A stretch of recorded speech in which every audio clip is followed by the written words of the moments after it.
di SMA Hang Tuah 5 Sidoarjo. Pertanyaan pertama, apa yang sudah dipahami dalam modul ini? Mari kita cek lebih lanjut. Yang pertama yang saya pahami yaitu tentang nilai-nilai guru penggerak. Ada 5, mulai dari mandiri, reflektif, kolaboratif, inovatif, dan berpusat pada murid.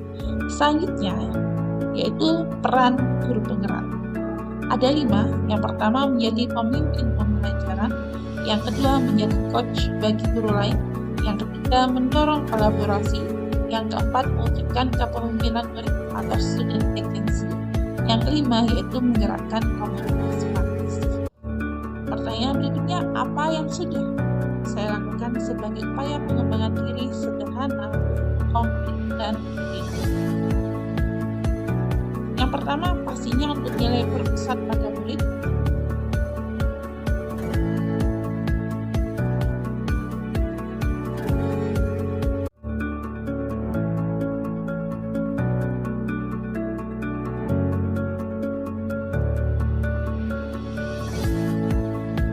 Aksi nyata ini, saya mengumpulkan siswa saya berdasarkan profil gaya belajar, yaitu visual, audio, dan kinestetik.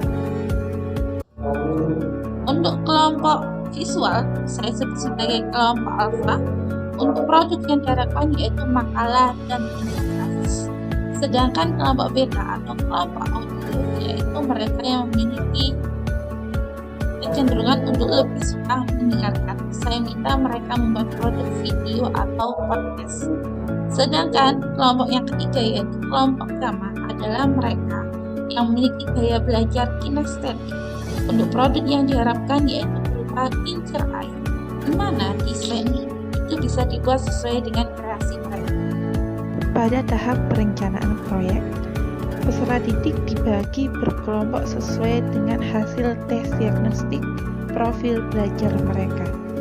Kelompok 1, 2, dan 3 merupakan peserta didik yang memiliki gaya belajar visual. Kelompok 4 adalah yang memiliki gaya belajar audio. Sedangkan kelompok 5 dan 6 adalah kelompok peserta didik yang memiliki gaya belajar kinestetik. Selanjutnya, dilaksanakan pembelajaran berdiferensiasi yang disesuaikan dengan profil gaya belajar. Pembelajaran berdiferensiasi ini meliputi diferensiasi konten, diferensiasi proses, dan diferensiasi produk. Nilai yang kedua, inovatif, yaitu mampu membuat gagasan atau solusi yang tepat di setiap permasalahan yang ditemukan. Aksi nyata yang saya lakukan yaitu secara konsisten terus berinovasi. Salah satunya membuat video implementasi pembelajaran terdiferensiasi.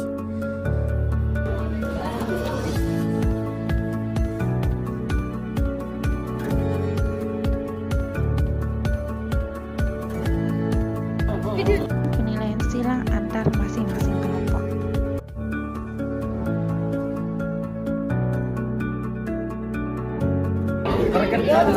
Oke, masuk.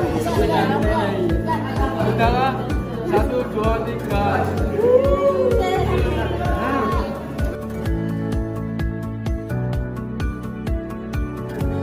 Nilai ketiga, reflektif, yaitu kemampuan untuk menghubungkan pengetahuan yang diperolehnya dengan pengetahuan dirinya.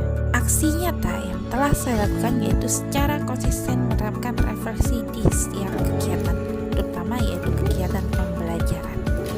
Berikut contoh penerapan refleksi diri yang saya terapkan kepada murid. Belajar tentang kincir air, belajar materi tentang PLTA. Satu juga rumit. Pengalaman membuat kincir air dan bagaimana kinerja kincir air kayaknya kalau didapat dari kamu. Ini merupakan contoh kegiatan refleksi yang saya lakukan dalam pembelajaran. Sekaligus berikut adalah hasil refleksi diri yang diisikan oleh siswa saya.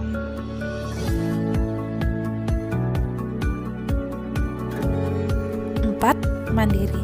Mandiri adalah kesiapan individu untuk berdiri sendiri yang ditandai dengan mengambil inisiatif. berinisiatif untuk bergerak dan memiliki motivasi diri. Berikut merupakan contoh penerapan mandiri, yaitu salah satunya pelaksanaan tes formatif dalam pembelajaran. Pada kegiatan ini, anak-anak harus mengerjakan tugas soal secara mandiri sesuai dengan kemampuan mereka masing-masing.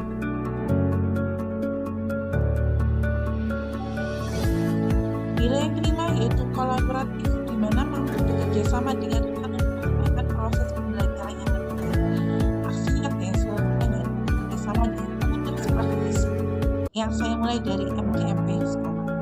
Tentunya dengan rekan sejawat saya bersama-sama mengajar fisika.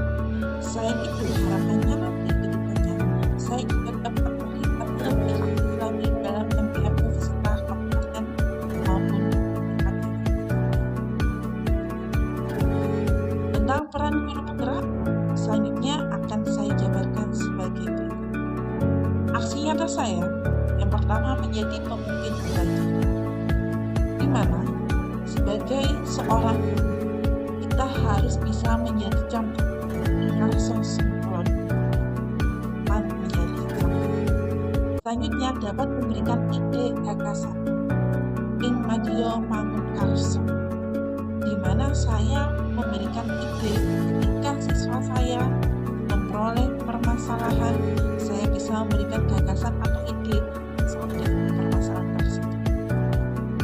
Yang ketiga, memberikan program pilihan, di mana ketika siswa saya sedang melaksanakan aktivitas, saya harus memberikan semangat. Itulah filosofi pendidikan dihajar dewasa. Yang kedua, menjadi coach bagi guru lain. Di sini adalah contoh penerapan yang sudah saya lakukan. Ketiga, mendorong kolaborasi, yaitu bekerja sama dengan berbagai pihak dalam berbagai keadaan atau kondisi. Berikut adalah contoh kegiatan yang dilaksanakan. Berada di lokasi lumpur lapindo yang akan kami ambil sampel airnya untuk dipakai di penelitian kami. Di sebelah sana Yang keempat, berikan kepemimpinan dan organisasi dalam proses pembelajaran. Pastinya ada hierarki di dalam kelas atau perangkat kelas.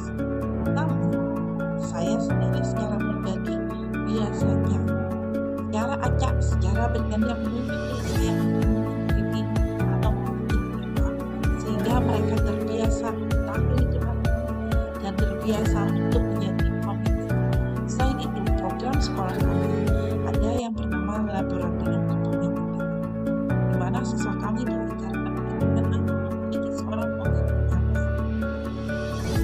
Peran yang kelima yaitu menggerakkan komunitas praktisi. Aksi nyata yang saya lakukan yaitu terlibat aktif dalam proyek penguatan profil pelajar Pancasila. Selain itu, saya juga melaksanakan lokakarya sehingga harus memberikan diseminasi terhadap rekan sejawat. Perasaan saya selama proses aksi nyata, yang pertama saya merasa senang dan bersyukur bisa memperoleh ilmu dan pengalaman. 2. Senang karena melihat anak-anak antusias mengikuti pembelajaran. 3. Merasa bertanggung jawab dan tertantang untuk melakukan perubahan. Ide atau gagasan yang timbul selama proses aksi nyata. Yang pertama, selalu berinovasi membuat ide baru dan membuat kegiatan-kegiatan yang memberi warna pada ekosistem sekolah. 2. Menciptakan suasana kelas yang menyenangkan. 3. Membagikan praktik baik. Pembelajaran yang bisa diambil dari aksi nyata. 1. Pembelajaran terdiferensiasi merupakan upaya dalam mewujudkan merdeka belajar dengan pembelajaran sesuai kebutuhan murid. 2. Terkait aksi nyata, pembelajaran berkolaborasi dan berkomunikasi dengan berbagai pihak dapat membentuk profil pelajar Pancasila. Dampak atau perubahan positif yang paling saya rasakan: 1. Meningkatkan kompetensi saya sebagai seorang pendidik melalui penerapan nilai-nilai dan peran guru penggerak. 2. Meningkatkan minat belajar murid karena pembelajaran sesuai dengan kebutuhan mereka.